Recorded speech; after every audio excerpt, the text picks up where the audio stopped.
नमस्कार, सुदर्शन न्यूज में आपका स्वागत है। मैं हूं मुकेश कुमार और आप देख रहे हैं जवाब तो चाहिए। जवाब तो चाहिए में आज हम चर्चा करेंगे हिजाब विवाद से जुड़े नए विवाद की। हिजाब विवाद पर आए कर्नाटक हाईकोर्ट के फैसले को सुप्रीम कोर्ट में चुनौती देते हुए मुस्लिम पक्ष के अधिवक्ता कॉलिन गोंजाल्विस ने संविधान निर्माता डॉक्टर भीमराव अंबेडकर जी को भी घसीट लिया है। हिजाब के पक्ष की ओर से बोलते हुए मुस्लिम पक्ष के अधिवक्ता डॉक्टर भीमराव अंबेडकर के बयान को आपत्तिजनक बताते हुए उसे एक तरफा और पक्षपाती बयान बताया है। कॉलिन गोंजाल्विस ने कहा कि हाईकोर्ट द्वारा की गई टिप्पणी में जिस तरीके से अंबेडकर जी के बयान को कोट किया गया वह इस समुदाय की धार्मिक भावनाओं को आहत किया गया है उसके द्वारा और अन्य धर्मों को इस्लाम के बारे में भ्रामक जानकारी दी गई है। साथ ही यह भी आरोप लगाया कि हाईकोर्ट का फैसला बहुसंख्यक समुदाय से जुड़ा है, जहां अल्पसंख्यक दृष्टिकोण को आंशिक रूप से देखा गया है। इसमें संवैधानिक स्वतंत्रता नहीं है। फैसले में चौंकाने वाले तथ्य हैं जो आहत करते हैं और हिजाब को भी सिख के पगड़ी और कृपान की तरह संरक्षण मिलना चाहिए। मुस्लिम पक्ष के अधिवक्ता कॉलिन गोंजाल्विस ने कहा कि न केवल उन्होंने कोर्ट के फैसले और उनकी टिप्पणी की आलोचना की, बल्कि डॉक्टर भीमराव अंबेडकर के उस बयान को भी एक तरफा और इस्लाम के बारे में भ्रामक जानकारी देने वाला बताया। जय भीम और जय मीम का नारा देने वालों की तरफ से लगातार अंबेडकर का अपमान किया जाता रहा है। आज हम चर्चा करेंगे कि मुस्लिम पक्ष क्यों हिजाब को धर्म का हिस्सा बताकर विवाद खड़ा करना चाहते हैं। क्या हिजाब पर डॉक्टर अंबेडकर की टिप्पणी को मुस्लिम पक्ष गलत संदर्भ में चित्रित कर रहे हैं? क्या अपनी राजनीतिक चमकाने के लिए मुस्लिम पक्ष इस मामले में जानबूझकर महापुरुषों को अपमानित कर रहे हैं? और सबसे अहम कि हिजाब की तुलना कृपान और पगड़ी से करना कितना सही है? करेंगे चर्चा और चर्चा के लिए हमारे साथ कुछ मेहमान होंगे, उनसे आपका हम परिचय करवाएंगे। लेकिन पहले एक देखते हैं कि क्या है ये पूरा विवाद, इस पर एक रिपोर्ट देखते हैं, उसके बाद मेहमानों से परिचय कराएंगे और फिर चर्चा की शुरुआत करेंगे। क्या है हिजाब विवाद? विवाद की शुरुआत कर्नाटक के उडुपी गवर्नमेंट कॉलेज से 27 दिसंबर 2021 को शुरू हुई थी। कुछ मुस्लिम लड़कियों को हिजाब पहनकर क्लास आने से रोका गया। हिजाब पहनकर क्लास आने से रोकने पर विरोध शुरू हो गया। उडुपी के गवर्नमेंट गर्ल्स पीयू कॉलेज की 6 छात्राओं पर हेड स्कार्फ पहनने पर जोर देने के लिए कक्षाओं से रोक दिया गया। कर्नाटक हिजाब विवाद में बुर्का पहनकर अल्लाहू अकबर का नारा लगाने वाली मुस्कान खान पोस्टर गर्ल बन गई थी। कर्नाटक हिजाब विवाद को लेकर CFI SDPI समर्थित संगठन पर हिंसा फैलाने के आरोप लगे। CFI ने विवाद 7 नवंबर 2009 को पॉपुलर फ्रंट ऑफ इंडिया के मार्गदर्शन में शुरू किया। हिजाब विवाद को लेकर कर्नाटक में बजरंग दल के 26 साल के कार्यकर्ता हर्षा की हत्या। कुरान के हवाले से जानकार कहते हैं इस्लाम में महिलाओं के लिए हिजाब जरूरी। हिजाब विवाद मामले में कर्नाटक हाईकोर्ट में 25 फरवरी को सुनवाई हुई। हाईकोर्ट में अधिवक्ता SS नागानंद ने कहा 2004 से प्रदेश में यूनिफॉर्म लागू है, लेकिन 2021 में पहले किसी ने इस मामले में विरोध नहीं किया। कर्नाटक हाईकोर्ट ने अहम फैसला सुनाते हुए स्कूल और कॉलेजों में हिजाब बैन के फैसले को चुनौती देने वाली याचिकाओं को खारिज किया। भाई यहाँ क्यों नहीं सुनाई दे रहा?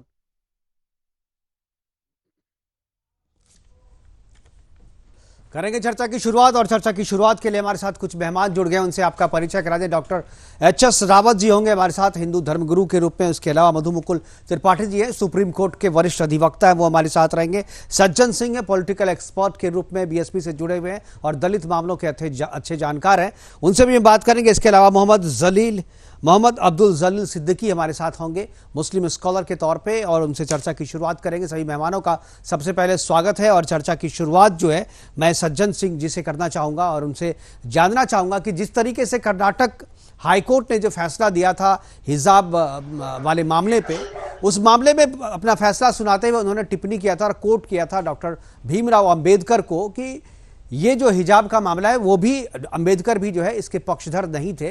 पर्दा प्रथा के बारे में उन्होंने कोट किया था और उन्होंने कहा कि हिंदुओं के साथ साथ मुसलमानों में भी कुछ कुरीतियां हैं जिसको लेकर के वो लोग बहुत संजीदा है और ऐसा नहीं होना चाहिए था। इसको लेकर के मुस्लिम पक्ष ने जो है सुप्रीम कोर्ट में हिजाब विवाद का जब वो कर रहे थे, जब उन्होंने अपील की तो उन्होंने कोट किया और अंबेडकर की भी आलोचना की। मैं आपसे जानना चाहूंगा कि 2-3 चीजें हैं जो अंबेडकर के बारे में पब्लिक डोमेन में है, लेकिन लोगों को शायद उतना पता नहीं है कि हिजाब के बारे में, पर्दा प्रथा के बारे में, मुस्लिमों के बारे में, विभाजन के बारे में डॉक्टर अंबेडकर की क्या राय थी, मैं चाहूंगा, और खासतौर पे हिजाब विवाद के संदर्भ में अंबेडकर ने क्या कहा था, पर्दा प्रथा के संदर्भ में अंबेडकर जी का क्या कहना था, मैं चाहूंगा कि आप एक बार हमारे दर्शकों को बताएं। उसके बाद मैं बाकी मेहमानों से चर्चा करूंगा और इसके जो कानूनी पहलू है उस पर भी चर्चा करूंगा। डॉक्टर अधिवक्ता हमारे साथ हैं मधु मुकुल त्रिपाठी जी, उनसे। लेकिन चर्चा की शुरुआत सज्जन जी आपसे। जी जी जी प्रेम शंकर जी, जी आदर्श, एक आदर्श के प्रति जो सामाजिक समानता की बात करने वाले महापुरुष, जिन्होंने हमेशा ही शैक्षिक शिक्षा के स्तर को सुधारने की बात कही, जो महिला शिक्षा के प्रवर्तक थे, उनके बारे में हमेशा भ्रामक स्थिति फैलाई जाती है, कम से कम दोनों पक्षों के द्वारा। लेकिन मैं स्थिति पर यहाँ पे वस्तुस्थिति को स्पष्ट करना चाहता हूँ। जो अंबेडकर के विचारों का संकलन है और जो उनकी एक बुक है Pakistan and partition of India, उनके सारे जो धार्मिक और शैक्षणिक और जो आर्थिक विचार है परिलक्षित होता है उस किताब में। बिना पढ़े हुए अंबेडकर को बात करते हैं लोग, ये अंबेडकर के बारे में कोट करते हैं कि अंबेडकर ने कभी, बाबा साहब भीमराव अंबेडकर ने कभी भी किसी भी धर्म के विपरीत कुछ नहीं कहा था। हाँ, लेकिन धार्मिक रूढ़िवादी का हमेशा उन्होंने विरोध किया था, चाहे वो हिंदू धर्म में हो, चाहे मुस्लिम धर्म में हो, चाहे इस्लाम धर्म में हो। धार्मिक रूढ़िवादिता का प्रवर्तक है और उन्होंने अपने किताब में साबित किया है कि धर्म कहीं भी आड़े नहीं रहता शिक्षा को ग्रहण करने में, चाहे वो शिक्षा ग्रहण करने वाला कोई हो, समाज का वंचित आदमी हो या महिला जिसको अधिकारों से वंचित रखा गया सदियों से, सालों से, उनके लिए कम से कम वो प्रवर्तक है। उनके बारे में उनकी जो मीमांसा है, उनके बारे में जो इनका विचार है स्पष्ट है, बिल्कुल ही स्पष्ट है कि धार्मिक बेड़ी के अंदर में हिजाब और घूंघट दोनों ही धर्म का, हालांकि उन्होंने ये बात घूंघट के बारे में नहीं कही थी, लेकिन अगर उनकी विवेचना करी होती है स्पष्ट होता है कि किसी भी वीडियो में जकड़ने वाली वो सारी प्रथाएं, कुप्रथा है जो समाज को आगे बढ़ने में आड़े आती है। समाज को आगे बढ़ने में कम से कम जो नारी है, बिल्कुल बिल्कुल सही कहा आपने कि किसी भी तरीके की जो कुरीतियां हैं जो समाज को आगे बढ़ने से रोकती है, समाज का विकास संभव नहीं है। उन्होंने इसलिए कहा था कि समाज के जो वंचित वर्ग दलित हैं और इस्लाम को मानने वाले मुस्लिम हैं, उनके लिए सबसे जरूरी है कि जिन्होंने अपने अधिकारों से वंचित रखा गया था, जिनको सदियों से, उनको ये अधिकार मिले। अधिकार कब मिलेगा? जब शिक्षा समानता के अधिकार उनको मिलेगा, जब शैक्षणिक स्थिति सुधरेगी। शिक्षा कब मिलेगी? जब वो घरों से बाहर आए, पर्दा प्रथा खत्म हो। पर्दा प्रथा के विरोधी थे, पर्दा प्रथा का विरोधी लेने के लिए अगर उन्होंने कहा है अपने बुक में, उन्होंने अपने विचारों के संकलन में कहा है, तो गलत क्या कहा है। और हिजाब की जहां तक बात है, मेरा अपना मानना है, किसी को अपनी धार्मिक अगर एजुकेशनल इंस्टीट्यूशन में आने के लिए सर्टेन रूल एंड रेगुलेशन लगते हैं तो इस पे विवाद नहीं होना चाहिए। विवाद करने वाले जो विवाद कर रहे हैं और जो अपने अधिकारों के प्रवर्तक जो अधिकारों की बात कर रहे हैं, दोनों ही उस महिला पर कोई विरोधी हैं, दोनों ही शिक्षा के विरोधी हैं। कम से कम अम्बेडकर के फॉलोअर तो हो नहीं सकते हम, तो पिक एंड चूज करके अम्बेडकर के विचारों का, अम्बेडकर के संकलन को, अम्बेडकर का जो भी उन्होंने अपने सामाजिक दर्शन है, उस दर्शन का अगर उपयोग करते हैं अपने हिसाब से, तो ये गलत है, अपने हिसाब से नहीं होनी चाहिए। प्रेम शंकर जी, वो सारे के सारे बिल्कुल। एक चीज सज्जन सिंह जी आपने अभी कहा, सज्जन सिंह जी अभी आपने कहा कि अंबेडकर के विचारों को पिक एंड चूज किया जाता है और अपने अपनी सुविधा के हिसाब से उसका राजनीतिक इस्तेमाल किया जाता है। क्या आपको लगता है कोर्ट ने, कर्नाटका हाई कोर्ट ने जो उनके विचारों को अपने फैसले में कोट किया है, क्या आपको लगता है कि ये चीज जो है मुस्लिम पक्ष को समझाने के लिए किया था, उस संदर्भ में किया था, उनका संदर्भ कुछ और था, लेकिन अभी जो सुप्रीम कोर्ट में अपील की है मुस्लिम पक्ष ने, ये संदर्भ को गलत तरीके से परिभाषित कर रहा है? सज्जन सिंह जी। जी जी जी, मैंने कहा मैं इस कानून के हिसाब से, देखो क्या वाद विवाद होता है, कैसी विवेचना की जाती है और क्या तर्क दिए जाते हैं, तर्क के आधार की मैं बात नहीं करता हूं। लेकिन कर्नाटक हाईकोर्ट ने जो फैसला किया है, अगर आप सारे के सारे फैसलों को दिए, उन्होंने कभी भी ये नहीं किया है कि आर्टिकल 25 जो समांतर शिक्षा के अधिकार देता है अल्पसंख्यक वर्गों को, उस अधिकार को कर्टेल नहीं किया जाता। आपको हिजाब पहनने के लिए कोई मनाही भारत के संविधान ने नहीं है। संविधान ने आपको अधिकार दिए धार्मिक स्वतंत्रता की। धार्मिक स्वतंत्रता का ये मतलब नहीं है जो एजुकेशनल इंस्टीट्यूशन है जिसको कोर्ट, बिल्कुल, और कोर्ट ने यही कहा है कि हिजाब पहनना या ना पहनना धार्मिक मामला नहीं है, ये इस्लाम में ये शामिल। बिल्कुल बिल्कुल। हमारे साथ मोहम्मद अब्दुल जलील सिद्दीकी साहब है। जी जी जी, सज्जन सिंह जी, हाँ ठीक है, आपकी बात कर्नाटक हाई कोर्ट का जजमेंट संविधान के अनुरूप है। जो भी सुप्रीम कोर्ट में चैलेंज किया, जो भी बात हुआ, जब तक फाइनल फैसला नहीं होगा तो सुप्रीम कोर्ट में दिए हुए वकीलों के तर्क के आधार पर कोई भी बातों को विवेचना करना हम तो कम से कम इसमें नहीं पढ़ना चाहते हैं, नहीं जी पढ़ना जी चाहते। अब्दुल इसलिए जी, ठीक है सज्जन जी, हो गया सर, टाइम आपका खत्म, आप ज़्यादा समय ले लिया। हमारे साथ मोहम्मद अब्दुल जलील सिद्दीकी साहब हैं, मैं उनसे इसी पे राय लूंगा। सिद्दीकी साहब, ये जो अपील की गई है, अपील करना आपका अधिकार है, कोई भी है सुप्रीम कोर्ट तक जाता ही है अगर उसके पक्ष में फैसला नहीं होता। तो मेरा जो सवाल है वो आपकी अपील पे नहीं है, लेकिन अपील करने का जो आधार बनाया गया है मुझे उस पर आपत्ति है, और मैं उसी पे आपकी जानकारी चाहूँगा कि आप क्या सोचते हैं इसके बारे में। चूंकि मुस्लिम स्कॉलर हैं, आप लोगों की बात आपके समाज में सुनी जाती है।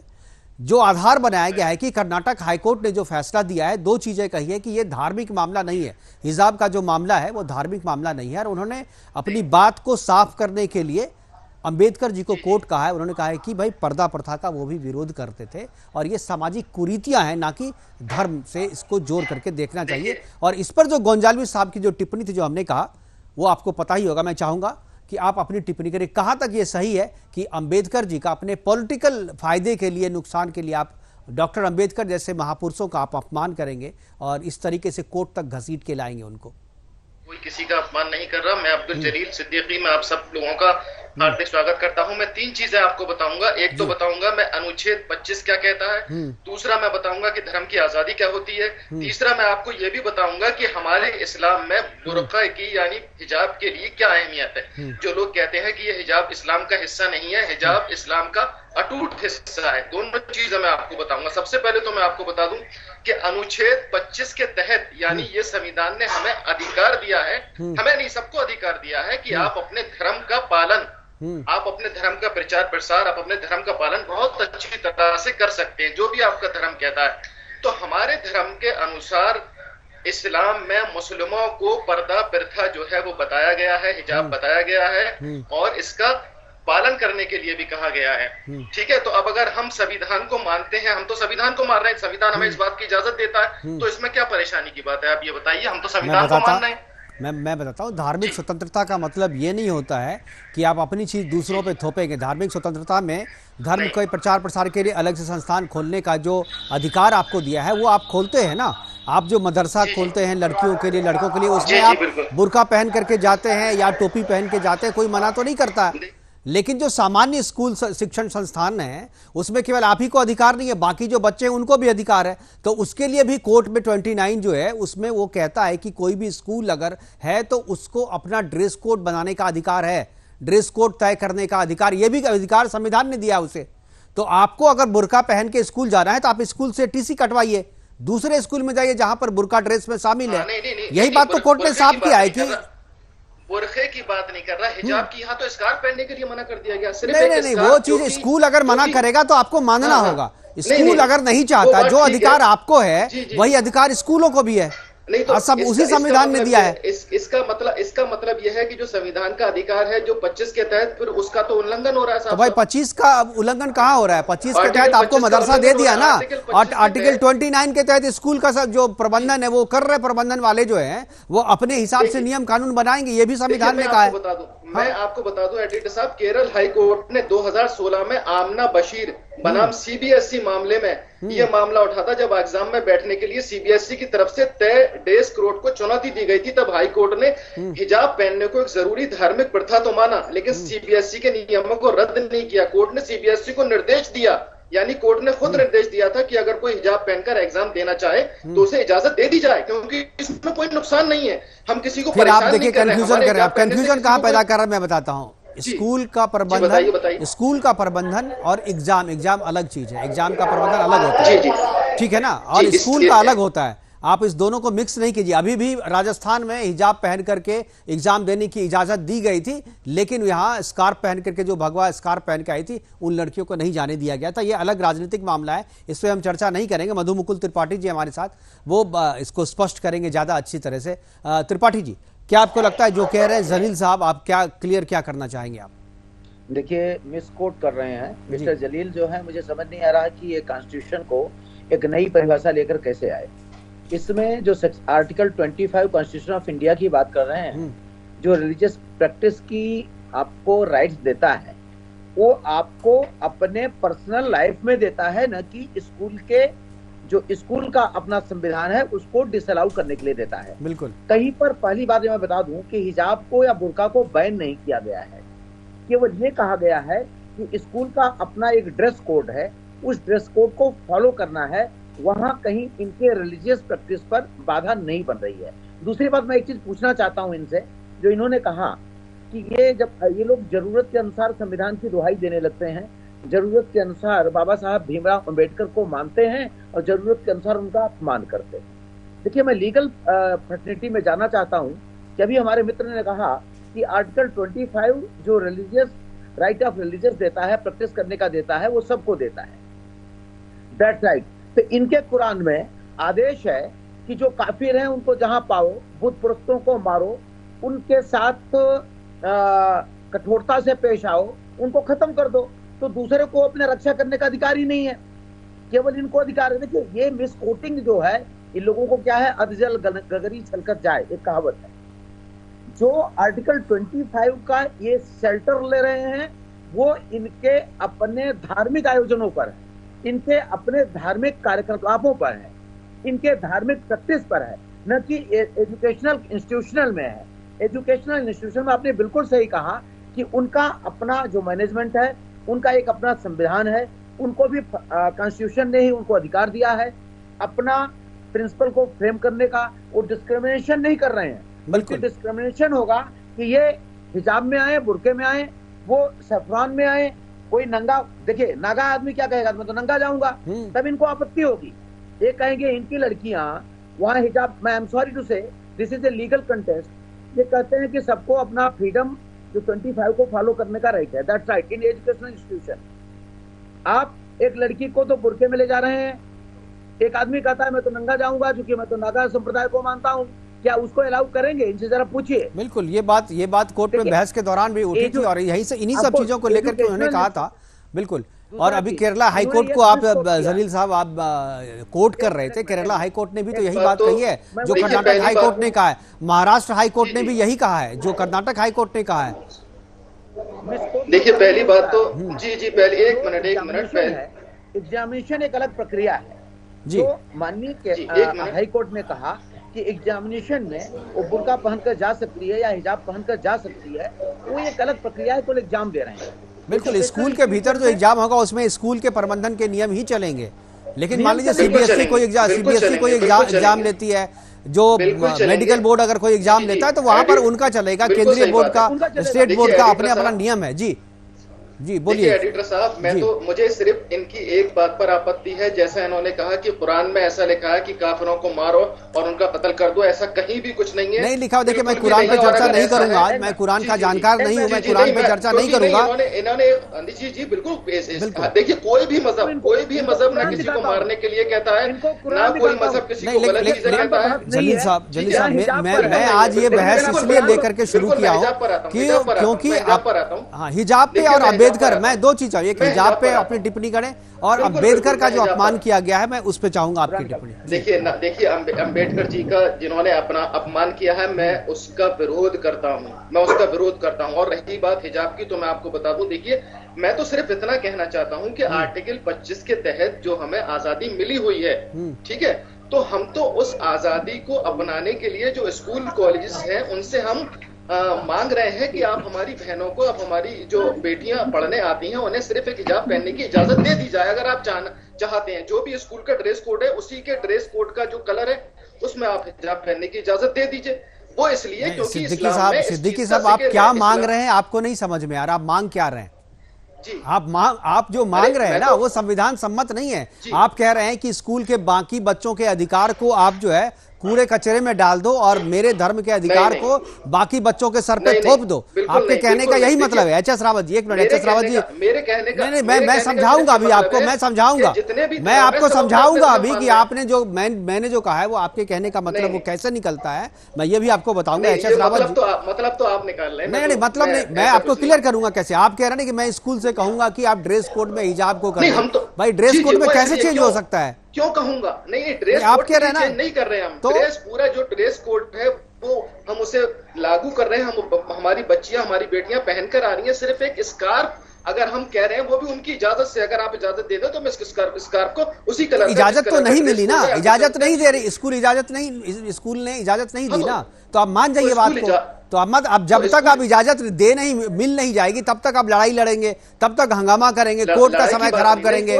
कोर्ट में इतने पेंडिंग मामले हैं, आप लोग जबरदस्ती इतने मामले उसमें घुसेड़ रहे हैं कि कोर्ट में जितने सामाजिक हितों के जो मामले हैं ना वो सुनवाई नहीं हो पा रही उनकी। को माना है और हम भी अभी भी संविधान नहीं, अभी आपने कहा ना कि आपकी इजाजत से, अब इजाजत नहीं है, आपको इजाजत नहीं है, बात खत्म कीजिए। 25 के तहत आप हमें आजादी देंगे? अरे आजादी है ना भाई साहब, आजादी है, आजादी तो आपको यहाँ भी है, कुछ भी बोल रहे, कोई रोक रहा है क्या? आजादी तो सब जगह है आपको। आजादी से कौन रोक रहा है? आप जो कह रहे हैं कि दूसरे की आजादी में हस्तक्षेप करने की आजादी मिले, वो नहीं मिलेगी भाई साहब, वो नहीं मिलेगी। दूसरे की आजादी भी है ना, केवल आपकी आजादी नहीं है। एच.एस. रावत जी, ठीक है, मैं आऊंगा आपके पास, आऊंगा। एच.एस. रावत जी सुन रहे हैं, एच.एस. रावत जी जी क्या कहेंगे?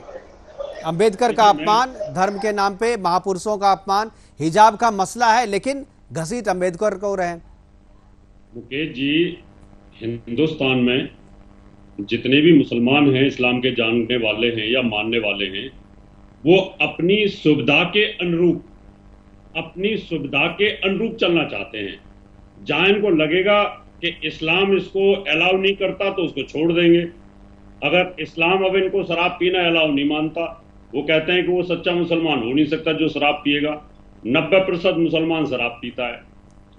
इस्लाम कहता है कि आप ब्याज का काम नहीं करेंगे, 50% से ज्यादा मुसलमान ब्याज का काम करता है, उल्टे सीधे कामों में इन्वॉल्व है, जुए में इन्वॉल्व है, वैश्यावृत्ति में इन्वॉल्व है, तो ये उसको नहीं लेके चलेंगे।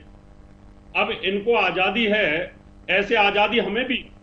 अब हमारे गुरुकुलों के अंदर हम चोटी रखते हैं या हम तिलक लगाते हैं और धोती कुर्ता पहन करके चलें, और यूपीएससी का एग्जाम देने जाना हो तो क्या धोती कुर्ता तिलक और ये लगा करके जा सकते हैं? टोपी पहन करके जा सकते हैं सर, उसमें कोई दिक्कत नहीं। नहीं, मैं ये कह रहा हूँ कितना बुरा लगेगा। नहीं, बुरा लगेगा, लेकिन दिक्कत नहीं है, कानून ना आपको यूपीएससी वाले रोकेंगे ना कानून रोकेगा। सरकारी स्कूल हैं, लेकिन आपने कहा ना कि हमें भी, आपको नहीं है सर, वो आर्टिकल 25 हिंदुओं के लिए नहीं है। मुकुल जी बताएंगे, आप गलतफहमी है, आपको नहीं है। अल्पसंख्यकों को अधिकार है, बहुसंख्यकों को नहीं है। इसी बात का तो रोना है। आप नहीं कर सकते, वही तो मैं कह रहा हूं। आप नहीं कर सकते, ये कर सकते हैं, ये करते आ रहे हैं। देखिए अभी आपने ये कहा कि इस्लाम में साफ शराब हराम है लेकिन शराब पी जा रही है, ठीक है। इस्लाम में जुआ खेलना हराम है लेकिन जुआ करा जा रहा है। नहीं, इस्लाम में तो नाचना गाना भी हराम है। बिल्कुल सही कह रहे हैं, बिल्कुल सही कह रहे हैं। मैं उसी को बात बता रहा हूँ। क्यों क्लबों में जाते हो? वहाँ जवाब ले लीजिए रावत साहब, जवाब ले लीजिए। मेरा जवाब तो ले लीजिए जनाब, मेरा जवाब ले लीजिए। बिल्कुल आपका, बिल्कुल इन्होंने जितनी भी बातें कही बिल्कुल सही है। और हर धर्म में अच्छे और बुरे लोग मौजूद होते हैं। इसी तरह से हमारे इस्लाम में भी कुछ बुरे लोग मौजूद हैं जो शराब पीते हैं, मैं यहाँ बैठकर कह रहा हूँ। लेकिन इस्लाम में क्या है कि शराब पीना हराम है, और जो शराब पिएगा तो उसकी सजा ये है, जो जुआ खेलेगा तो उसकी सजा ये है, जो जिना करेगा तो उसकी सजा ये है, और उसकी सजा उसे मिलेगी।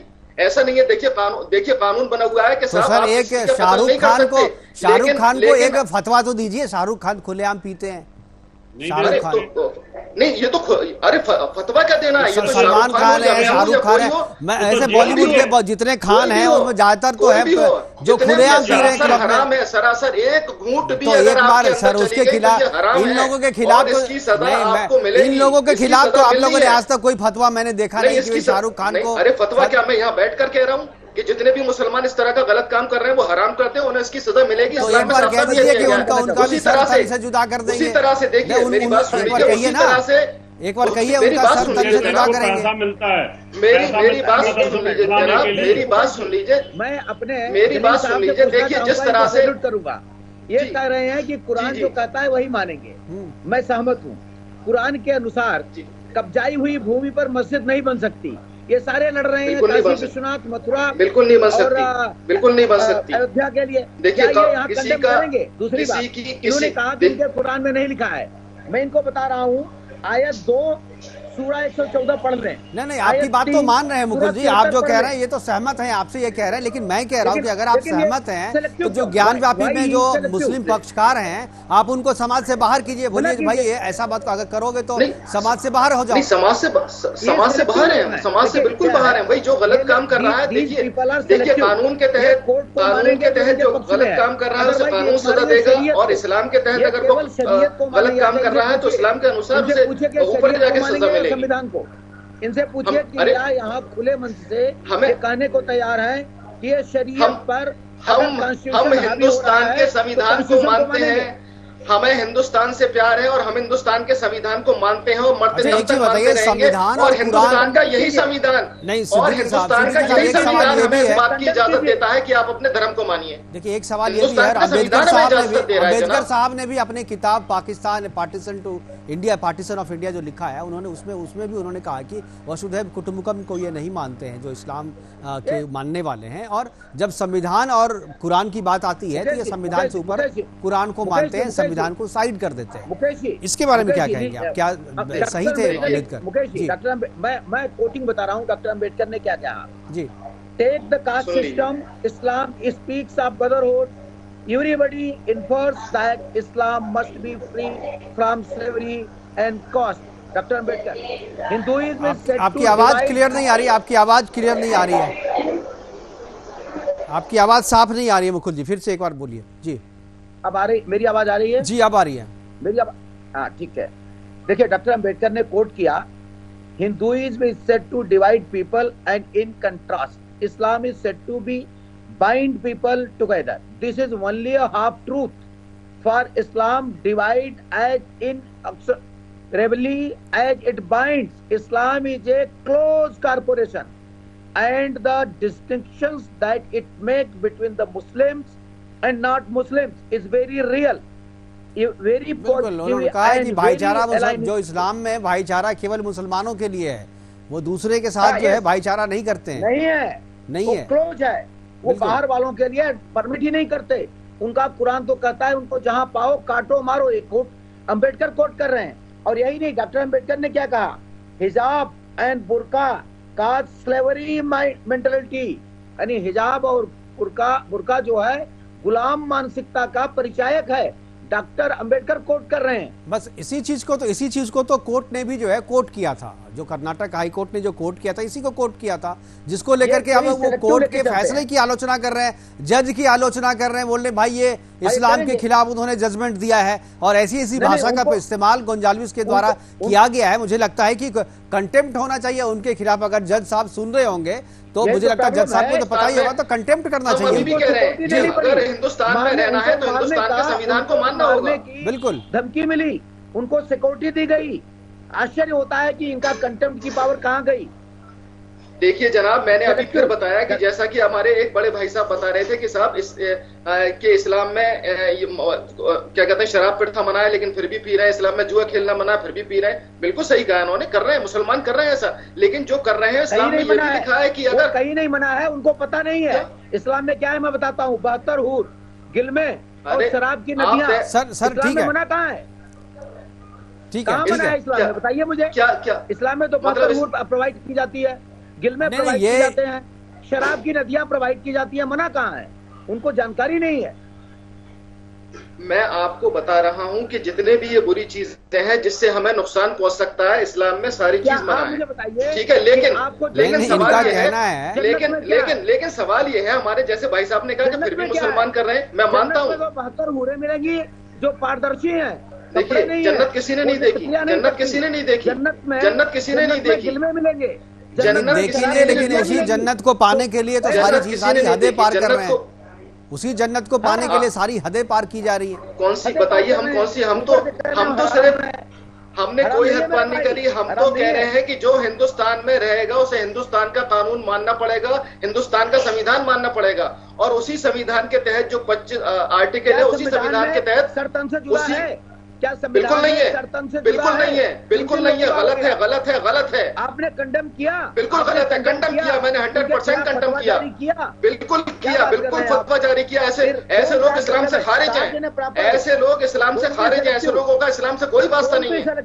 चलिए अच्छी बात है, चलिए अच्छी बात है, कम से कम आप इस बात को मान रहे हैं सुदर्शन के चैनल पे आकर के, सुदर्शन के स्क्रीन पे अगर मान रहे हैं, ठीक है, मैं इसे अच्छा मानता हूँ, मैं अप्रिशिएट करता हूँ। मैं मेरे पास समय की कमी, मैं आखिरी कमेंट्स लेना चाहूंगा सज्जन सिंह। और जो लोग ये बताते हैं ना कि इस्लाम बुरखा प्रथा जो है वो क्या कहते हैं गलत है, तो मैं आपको बता दूं, जो आयशा अजीज जो 26 वर्षीय यानी यंगेस्ट महिला जो कि पायलट बनी है, वो हिजाब पहनती थी, यंगेस्ट महिला पायलट बनी है। और ठीक है, तो उसको किसी ने रोका नहीं ना, ये आपकी बात का जवाब भी तो है, ये आपकी बात का जवाब भी तो है, तो उसे किसी ने रोका नहीं ना, जहां वो जाना चाहती थी वहां, लेकिन स्कूल में नहीं गई होगी, आप पूछ लीजिएगा, हिजाब पहनने पे कोई प्रतिबंध नहीं लगा है। आप लोग कंफ्यूजन फैला रहे हैं। देखिए एक बात, ये जो हिजाब विवाद है, एक मिनट मैं अपने दर्शकों को समझा दूं। एडिटर साहब, मैं कहना चाहता हूं कि देखिए, स्कूल का जो भी कानून है उसे हमें मानना चाहिए, तो ये तो सारा विवाद ही उसी बात का है ना, विरोध नहीं होना चाहिए।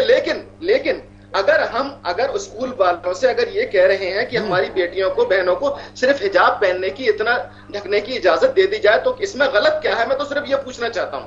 अगर वो इजाजत दे रहे हैं तो, अगर नहीं दे रहे तो हमें मानना पड़ेगा। आप कंट्राडिक्ट कर रहे हैं, अगर हमें उसे स्कूल में पढ़ना है, ये तो हमें देखिए, स्कूल के कानून को मानना पड़ेगा। सिद्दीकी साहब, जब आप केरल कोर्ट में गए थे तो मनाही हुई, जब आप महाराष्ट्र के कोर्ट में गए, मुंबई कोर्ट में, हाई कोर्ट में गए तब मनाही हुई, जब आप कर्नाटक के हाई कोर्ट में गए वहां पे मनाही होगी, अब आप सुप्रीम कोर्ट भी जा रहे हैं, तो क्यों जा रहे हैं? जब आप बोल रहे थे कि मैं बात मानूंगा तो मान लीजिए ना, जब तक ऊपर से कोर्ट का हथौड़ा नहीं चलेगा आप मानेंगे नहीं। मुकेश जी ये कह रहे हैं कि इनको हिजाब पहनने की परमिशन दे दी जाए, तो क्या ये नागा लोगों को नंगा आने की परमिशन दिलवाएंगे? नहीं, ये क्यों दिलवाएंगे? इन्हें तो अपने से मतलब है ना सिद्दीकी साहब, जो आप कह रहे हैं। नहीं, ऐसा कुछ नहीं है। हम तो कह रहे हैं कि जो भी ड्रेस कोड है वो हम लागू करेंगे, वो बच्चियां पहनकर जा रही हैं। तो ड्रेस कोड जब एक बार मना हो गया कि आपको ड्रेस कोड मानना पड़ेगा, और स्कूल का ये अपना मानना पड़ेगा, ये मैंडेटरी है, ये मैंडेटरी है। जब भी आप स्कूल में, जब भी आप किसी स्कूल में एडमिशन लेते हैं तो आपके स्कूल के नियम को पालन करना मैंडेटरी है। बिल्कुल एक बहुत खूबसूरत बात कहना चाहता हूँ। जब आप मोबाइल लेते हैं ना, मोबाइल तो उस पर कवर चढ़ाते हैं, अपनी गाड़ी लेते हैं तो उस पर कवर चढ़ाते हैं। एक हीरा जो सुनार में देखा है, सुनार की दुकान पर देखा है, एक हीरे को वो किस तरह से खूबसूरती के साथ, ये हमारी बहनें जो है, ये हमारी बेटियां जो है, ये एक हीरा है। तो कपड़े पहन के नहीं आती है, वो तो कपड़े पहनकर आती है। आप हीरा है तो पहनिए ना, क्यों नहीं कपड़े पहनकर आती है? आपको कौन मना कर रहा है? किसी को नहीं, आप किसी को गिफ्ट देते हैं तो वो डिब्बे में होता है, नहीं होता, लेकिन फिर भी उस डिब्बे को आप खूबसूरत बनाने के लिए स्कूल ये थोड़ी कह रहा नंगे आओ। तो आप भैया, महिला अगर लड़की से भी पूछिए ना कभी, उस बच्ची से भी पूछिए ना, आप उसको गिफ्ट का सामान बता रहे हैं। सिद्दीकी साहब, आप अपने घर की बेटियों को गिफ्ट का सामान बता रहे हैं, जो आप उनको सजाएंगे। अरे वो सजना नहीं चाहती भाई, वो पढ़ना चाहती है। नहीं, आप सजाना, आप वही चीज है ना, अंदर की बात तो निकल गई आपकी। नहीं, वो आपके अंदर की जो मेंटेलिटी है ना, जो सोच है महिलाओं के प्रति इस्लाम में, सिद्दीकी साहब, इस्लाम में महिलाओं के प्रति जो सोच है वो आपकी इस बात से बिल्कुल जाहिर हो गई कि गिफ्ट को भी हम सजा के देते हैं, मोबाइल में भी हम कवर लगा के देते हैं। मोबाइल से और गिफ्ट से आप महिलाओं की तुलना करेंगे? आप अपनी बेटियों की तुलना मोबाइल से और गिफ्ट से करेंगे? ये तो मैं आपको समझा रहा हूं। आप मुझे क्या, मैं समझाऊं? मुझे समझने की जरूरत नहीं है। आप गलत चीज, अरे हीरा भी, हीरे से भी तुलना नहीं हो सकती। किसी भी निर्जीव वस्तु से, किसी भी वस्तु से महिलाओं की तुलना करना गलत है। उनको भी आपकी जितनी आजादी आपको है, उतनी ही आजादी संविधान ने उनको भी दिया है। उन बच्चियों से भी तो पूछो कि क्या वो गर्मी में काले लिबास में आना चाहती है? क्या जबरदस्ती आप लिबास में लपेट करके उसे भेज रहे हो स्कूल? वो आना नहीं चाहती है। हिजाब का विवाद है, आगे भी चलेगा जब तक उनकी बात, जैसे कि सिद्दीकी साहब कह रहे थे कि जब तक बात मान नहीं ली जाएगी तब तक अपील पे अपील करते रहेंगे। सुप्रीम कोर्ट गए हैं, उम्मीद है सुप्रीम कोर्ट भी वही कहेगा जो कि बाकी हाई कोर्टों ने कहा है। और हिजाब का विवाद जो है ये पर्सनल है, और हिजाब पे किसी भी तरीके का कोई प्रतिबंध नहीं लगाया गया है। मामले को केवल कंफ्यूज करके लोगों के बीच में इसे विवाद खड़ा करने के लिए पेश किया जा रहा है। और यही वजह है कि आज जब हिजाब के बारे में अपील की गई तो डॉक्टर भीम साहब अंबेडकर का भी अपमान किया मुस्लिम पक्षकार के वकील गोंजाल्विस ने। फिलहाल हिजाब पे जो अभी का जो मसला है कि हिजाब पे कोई प्रतिबंध नहीं है, लेकिन स्कूल को अपने नियम बनाने का अधिकार है और स्कूल में अगर आपको पढ़ना है, जिस स्कूल में आप एडमिशन लेंगे उस स्कूल के नियम कानून को आपको मानना ही पड़ेगा। फिलहाल अभी के लिए इतना ही, दीजिए इजाजत, नमस्कार।